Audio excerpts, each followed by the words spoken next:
This Middle Eastern traditional patty recipe is so easy to make with toasted pita bread, potatoes, and eggplant. By the way, it's Mikay and welcome to my channel. So let's jump into our full ingredients and how I prepare this recipe that your loved ones will ask you to prepare more often.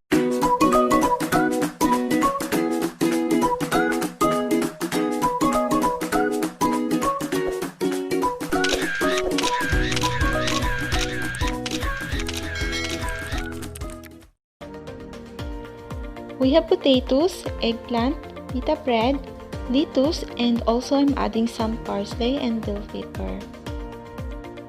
First thing we need to do is to fill the potatoes and cut into bite size, followed with eggplant and pita bread.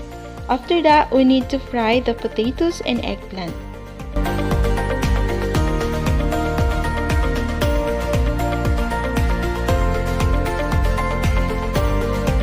In separate frying pan, we have 1 tablespoon oil to make toasted pita bread.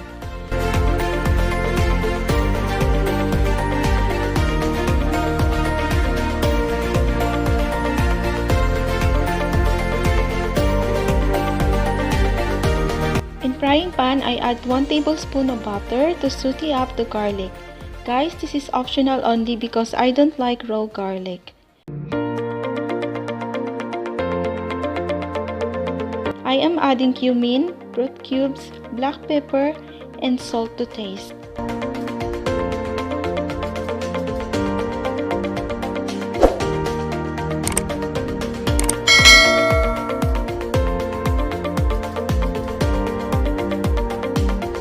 Lastly, I add water to dissolve the fruit cubes and set aside to add in our yogurt and tahini sauce. For our sauce, we need yogurt, tahini sauce, 3 tablespoons mayonnaise, and the garlic we saute.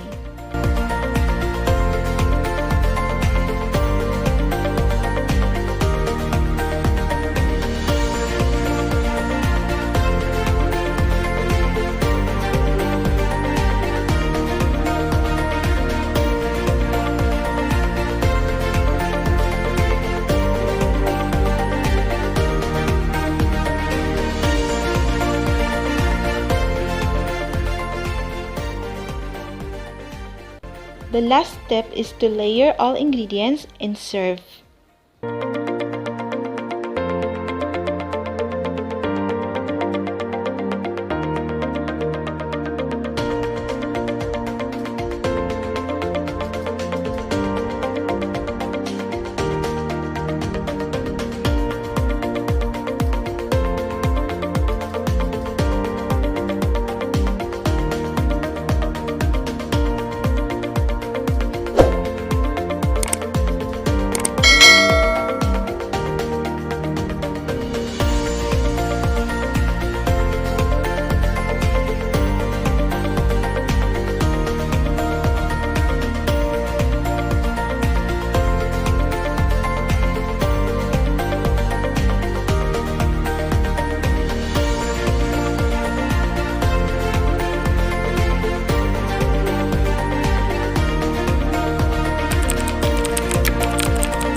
So our fatty salad is finished and you can now serve it to your family and enjoy.